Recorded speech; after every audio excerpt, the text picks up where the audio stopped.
हाय दोस्तों, आज हम आपको ये बतलाने जा रहे हैं कि अगर आप अपने घर के लिए नक्शा बनवाने जा रहे हैं किसी इंजीनियर या आर्किटेक्चर के द्वारा, तो आपको आपका जो ज़मीन है उसका नक्शा किस तरह से बना करके देना है, डायमेंशन।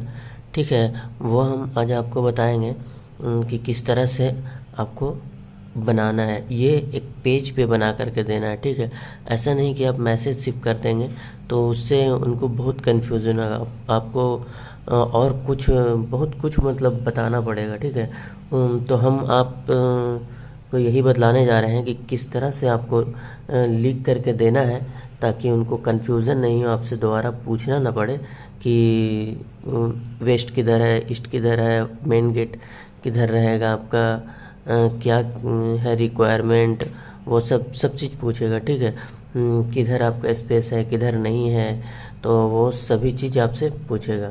तो आपको करना क्या है कि अगर आप मतलब अपना घर के लिए नक्शा बनवाने जा रहे हैं, तो मतलब डायमेंशन देने जा रहे हैं कि हमारा 10 फीट लंबा है और 5 फीट चौड़ा है, या फिर 50 फीट लंबा है, 15 फीट चौड़ा है, तो उसी हिसाब से आपको करना है। तो हम चलिए अब हम आपको ये बतलाते हैं कि ये देखिए, सबसे पहले आपको इस तरह से कॉपी पे आपको बनाना है। ठीक है, देखिए यहाँ से हम ले लिए, मतलब मेरा मकान मान लिया कि इस तरह से है।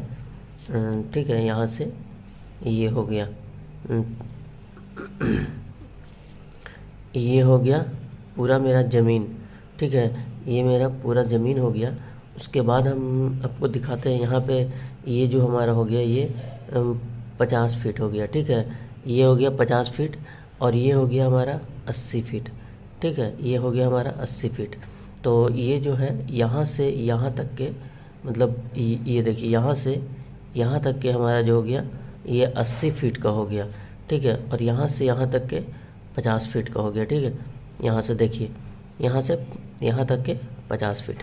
तो ये हो गया आपका, ये पूरा ज़मीन आपका हो गया। ठीक है, इसके बाद आपको क्या करना है कि इसमें आपका जितना में आपको बनाना है, ठीक है, कि हाँ हमारा जो ज़मीन है ये है, और कितना में हमको बनाना है वो आपको इसके अंदर आपको दर्शाना है। ठीक है, तो ये देखिए यहाँ से हम मान लिया कि हम इस तरह से कर रहे हैं। ठीक है, ये देखिए यहाँ से, और हम यहाँ से इधर ले लेते हैं, और ये हो गया, और इसके बाद ये हो गया, और यहाँ से ये लेते हैं। ठीक है, ये हो गया हमारा जो बिल्डअप एरिया है जिसमें हम बनाएंगे घर। ये तो हमारा ज़मीन है कि किधर किधर छोड़ना है। मान लिया कि पीछे आप नहीं छोड़िएगा तो इसको सटा देना है। ठीक है, और इधर अगर छोड़िएगा या फिर इधर नहीं छोड़िएगा तो इधर सटा दीजिएगा। ठीक है, फिर अगर मान लिया कि किसी तरफ नहीं छोड़ना, आप सिर्फ फ्रंट में छोड़ना है, तो आप उसी हिसाब से मतलब इसको सिर्फ इस तरह से कर दीजिएगा तो वो हो जाएगा। और आपको इसके बाद आपको क्या करना है कि इसका डायमेंशन आपको देना है। ठीक है, कि हमारा यहाँ से यहाँ तक के क्या होगा। तो हमारा जो यहाँ पे है मतलब 5 फीट इधर रखेंगे हम स्पेस, और 5 फीट इधर स्पेस रखेंगे। ठीक है, या फिर हम 2 फीट इधर रखेंगे, 2 फीट इधर रखेंगे। ठीक है, 2 फीट इधर और 2 फीट इधर, तो 4 फीट अगर घटा देंगे, ठीक है, तो ये अभी 50 फीट है, तो हम 4 फीट घटा देंगे तो ये कितना बचेगा, 46 फीट। ठीक है, तो ये हमारा जो हो गया वो 46 फीट का हो गया। तो यहाँ से यहाँ तक के जो डिस्टेंस है वो 46 फीट का हो गया। ठीक है, ये देखिए यहाँ से यहाँ तक के 46 फीट हो गया। और ये जो लंबाई हमारा है, पीछे हम 2 फीट छोड़ रहे हैं, तो पीछे 2 फीट छोड़ेंगे तो ये कितना बचेगा, आपका हो जाएगा ये 78। ठीक है, 79 80 दो हो जाएगा, 78 हो जाएगा, लंबाई 78। ठीक है, यहाँ से मतलब यहाँ से 2 फीट छोड़ दिए, तो अब यहाँ से यहाँ तक के 78 है, लेकिन आगे भी 4 फीट छोड़ेंगे तो आपको बचेगा कितना, कि देखिए पीछे 78 हो गया, और 4 फीट और छोड़ेंगे तो पूरे मतलब 72 फीट। देख लेते हैं हम कितना बचता है।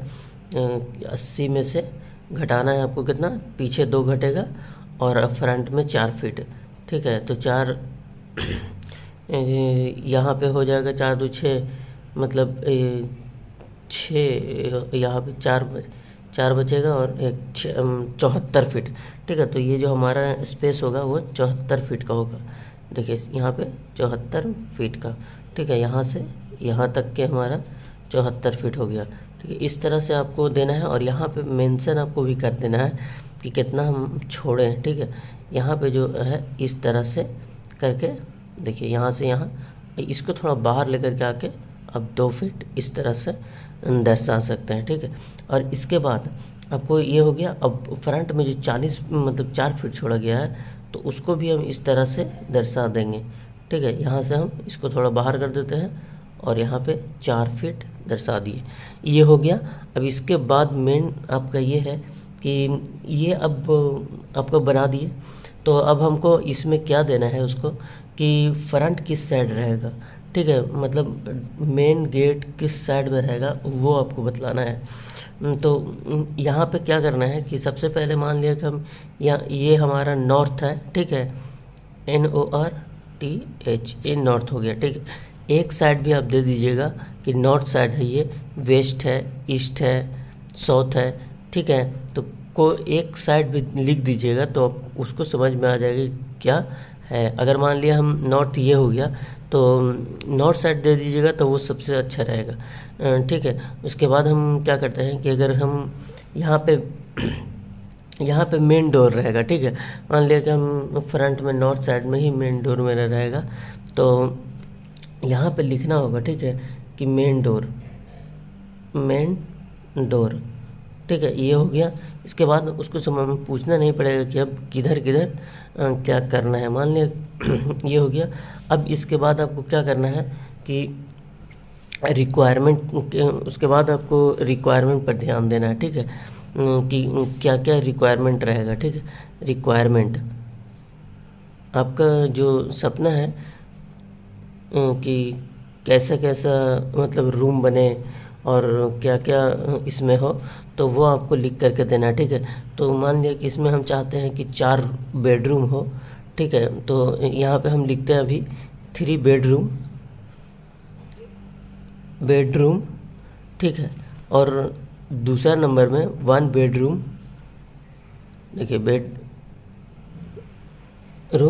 ठीक है, विथ टॉयलेट, ठीक है। इस तरह से आप लिखिएगा तो टॉयलेट, ठीक है, 1 बेडरूम विथ टॉयलेट, ठीक है। तो यहाँ पे 3 बेडरूम जो बनाएगा वो विदाउट बाथरूम के साथ बनाएगा, लेकिन 1 बेडरूम जो बनाएगा वो टॉयलेट के साथ में बनाएगा, ठीक है। इसके बाद होगा कि गेस्ट रूम हमारा हमें भी चाहिए, ठीक है। तो यहाँ पे हम गेस्ट रूम हो गया, ठीक है, गेस्ट रूम भी हो गया और उसके बाद विथ टॉयलेट कर दीजिएगा, ठीक है, विथ टॉयलेट। तो विथ टॉयलेट हो गया, सॉरी विथ टॉयलेट हो गया, विथ टॉयलेट वो बना देगा, ठीक है। ये हो गया। इसके बाद आपको क्या करना है कि चौथा में जो आपका होता है जनरल टॉयलेट, ठीक है, जनरल टॉयलेट, ये हो गया आपका जनरल टॉयलेट। जो घर में और भी जो रूम है, ये 3 बेडरूम जो बनेगा उसके लिए ये जनरल टॉयलेट बन जाएगा, ठीक है। इसके बाद आपको 5वां जो है वो है यहाँ पे किचन, ये हो गया आपका किचन इस तरह से। और इसके बाद आपको क्या बनाना है, मान लिया डाइनिंग हॉल चाहिए तो आपको डाइनिंग हॉल, ठीक है, ये लिखना है। उसके बाद मान लिया कि लिविंग एरिया भी चाहिए तो लिविंग एरिया भी, जहाँ पे मतलब गेस्ट वगैरह तो गेस्ट रूम में होता ही है। उसके बाद अंदर में लिविंग एरिया होता है, थोड़ा सा स्पेस देता है कि आदमी अगर घर में कुछ फंक्शन हो तो वहाँ पे अपना ऑर्गेनाइज कर सके, ठीक है। तो उसके लिए लिविंग एरिया चाहिए तो लिविंग एरिया भी लिविंग हॉल भी लिख सकते हैं, ठीक है। ये हो गया।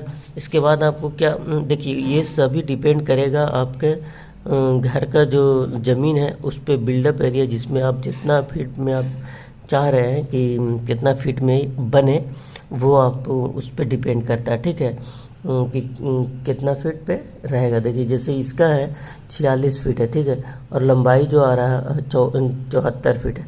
तो इसी में हमको क्या क्या मतलब रिक्वायरमेंट है, देखिए अब यहाँ पे अगर 10 गो रूम दे दीजिएगा, ठीक है, तो 10 भी रूम बना देगा, लेकिन छोटा छोटा रूम बनाएगा, ठीक है। लेकिन उसी हिसाब से आपको जितना रिक्वायरमेंट है उस हिसाब से आप बताइएगा।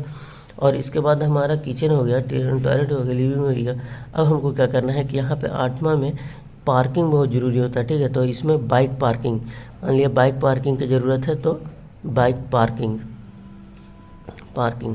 ठीक है। बाइक पार्किंग हो गया।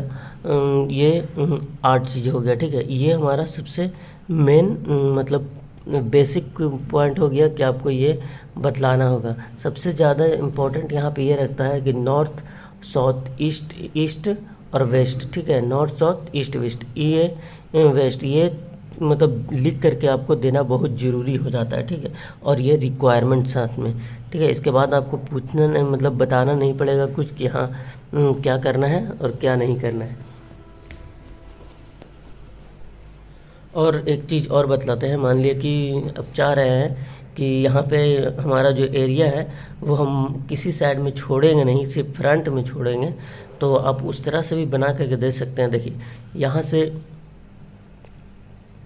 इस तरह से, ठीक है। फ्रंट में आपको जो छोड़ना है वो इस तरह से आप छोड़ दिए, यहाँ से ये जो हो गया आपको छोड़ दिए, और यहाँ से आपका जो मतलब घर है, ठीक है, मतलब ज़मीन है जो, वो आप बना दिए इस तरह से। देखिए यहाँ से ये आपका एरिया हो गया। मान लिया चारों तरफ घर है तो आपको लिखना है, ठीक है, कि इधर साइड में घर है। यहाँ पे नॉर्थ लिख दीजिए, ठीक है। नॉर्थ जो भी आपका जो भी घर हो वो लिख दीजिएगा। अगर इधर घर है तो इधर घर लिख दीजिएगा, इधर घर लिख दीजिए। मान लीजिए यहाँ पे हम छोड़ नहीं रहे हैं, चारों तरफ में घर है, ठीक है। तो यहाँ पे आपको घर लिख देना है, ठीक है। इस तरह से घर लिख देना है, ठीक है, या हाउस लिख दीजिए, जो भी इंग्लिश में अगर लिखना हो तो। और यहाँ पे इस तरह से ये देखिए यहाँ पे ये हो गया। इसमें भी उसी तरह से आपको डायमेंशन देना है, ठीक है, कि हम यहाँ से यहाँ तक के जो डायमेंशन हमारा है वो 4 फीट है, और यहाँ से यहाँ तक के ये जो है हमारा 40 फीट का है, ठीक है। यहाँ पे हम 40 फीट ले रहे हैं, और ये हो गया। और इसके बाद ये जो चौड़ाई है ये भी हम बाहर में दर्शाएंगे कि कितना है। तो हम यहाँ इसको 30 फीट ले रहे हैं, ठीक है। यहाँ से हमारा जो ज़मीन है वो 30 फीट का है, ठीक है। ये 2 साइड में आप दिखला दिए तो बहुत ज़रूरी है, ठीक है, कि 40 फीट अगर ये फेस का और ये फेस का जो डिस्टेंस है वो सेम रहेगा। तो अगर मान लिया कि चेंज रहेगा, इधर 45 रहेगा और इधर 40 रहेगा, तो आपको इधर 45 दिखलाना है और इधर 40 दिखलाना है, ठीक है। तो जो भी लाइन आपका ज़मीन जिस तरह से है उस तरह से आपको क्रॉस करके थोड़ा बनाना पड़ेगा, ठीक है। ये हो गया। और इसी रिक्वायरमेंट मतलब घर के हिसाब से आप रिक्वायरमेंट भी लिख दीजिएगा, ठीक है। तो इस कभी भी अगर आप किसी के पास भी भेजें तो इस तरह से बना करके भेजें, ठीक है, कि नॉर्थ साउथ किस साइड में है और रिक्वायरमेंट आपका क्या क्या है वो लिख करके भेजें। उसके बाद ही आपका घर का प्लान बना करके कोई भी दे सकता है, ठीक है। इसमें ये हो गया कि मतलब सब चीज़ हो गया। इसमें स्टेयर भी, तो स्टेयर तो कॉमन रहता है, ठीक है। तकरीबन जितना भी जो भी हाउस बनता है वो सभी में स्टेयर रहता है, ठीक है। तो स्टेयर, ठीक है, जैसा रिक्वायरमेंट हो उस हिसाब से आप बना सकते हैं। और उम्मीद करते हैं कि आपको ये वीडियो अच्छा लगा होगा। तो अगर आपको ये वीडियो अच्छा लगा है तो सुपर हाउस डिज़ाइनर चैनल को सब्सक्राइब कर दें। वीडियो देखने के लिए थैंक यू।